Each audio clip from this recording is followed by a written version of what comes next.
అద్దంకి పాలిటిక్స్లోకి జగన్ బాబాయ్. అద్దంకి పాలిటిక్స్ ఎప్పుడు హాట్గానే నడుస్తుంటాయి. గత ఎన్నికల్లో వైసీపీ నుంచి గెలిచిన గొట్టిపాటి రవికుమార్ టీడీపీలో చేరడంతో అద్దంకి టీడీపీలో ఈ భేదాలు బగ్గుమన్నాయి. కర్ణం బలరాం గొట్టిపాటి మధ్య వర్గపోరుతో అద్దంకిలో అధికార పార్టీ గ్రాఫ్ రోజుకు రోజుకి తగ్గిపోతుంది.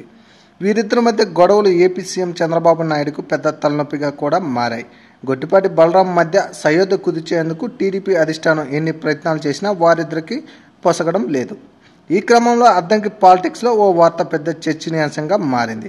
ఏపీ ప్రతిపక్ష నేత వైఎస్ జగన్మోహన్ రెడ్డి బాబాయ్ ఒంగోలు ఎంపీ వైవి సుబ్బారెడ్డి వచ్చే ఎన్నికల్లో అద్దంకి నుంచి ఎమ్మెల్యేగా పోటీ చేసేందుకు ఆసక్తి చూపుతున్నట్లు ప్రకాశం జిల్లా పాలిటిక్స్లో చర్చ జరుగుతుంది.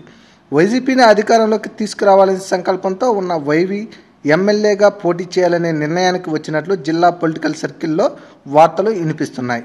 ఈ మేరకు ఆయన ఓ నిర్ణయానికి వచ్చినట్లు ప్రచారం జరుగుతుంది. ప్రస్తుతం అద్దంకి వైసీపీ బాధ్యతలను బాచిన చెంచు గరటయ్య చూసుకుంటున్నారు.